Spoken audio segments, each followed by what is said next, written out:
ห็นแล้วประทับใจบ่อยากจากไกลสาวงามเมืองเฟืองดินแดนที่เขาลือเรื่องอู่เขาอู่ป่าผาทอนอคำพร้อมการพัฒนามีเพื่อนไฟฟ้าน้ำลีอีกนำสาวเมืองเฟืองผู้แก้มอ้ำลำส่วนข้าดองนะอย่าเฝ้าขึ้นเดสาวบ้านหาบ้านดองหน้าทั่วจังแม่นงามแท้สาวนากลางเว้ามัวแอสำเนียงผู้ไทยอูเอ็มอเอสาวเหล่าคำโคนทองบ่แม่นยองผู้งามแท้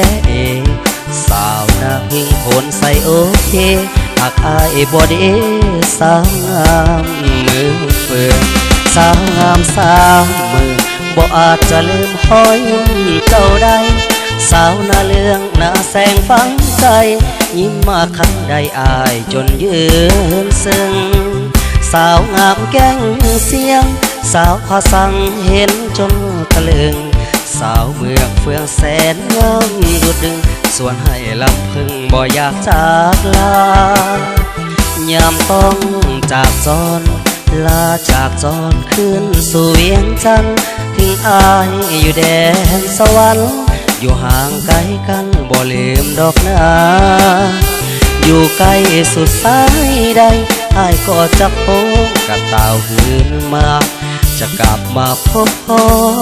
นาแม่แก้วตาสาวงามเมืองเฟือง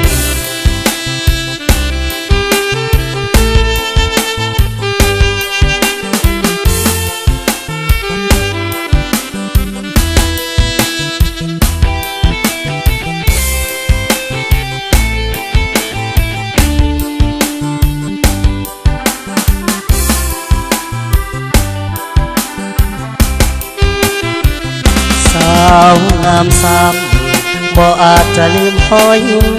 เจ้าได้สาวหน้าเลืองหน้าแสงฝังใจยิ้มมาครั้งใดอายจนยืนซึ้งสาวงามแก้งเสียงสาวพาสังเห็นจนตะลึงสาวเมืองเฟืองแสนงามเป็นหนึ่งส่วนให้ลำพึงบ่อยากจากลายามต้องจากจรต้องลาก่อนคืนสู่เวียงจันทร์ถึงอายอยู่แดนสวรรค์อยู่ห่างไกลกันบ่ลืมดอกนาอยู่ใกล้สุดสายใดอายก็จะคงกับเต่าคืนมาจะกลับมาพบพ่อนาแม่แก้วตาสาวงามเมืองเฟือง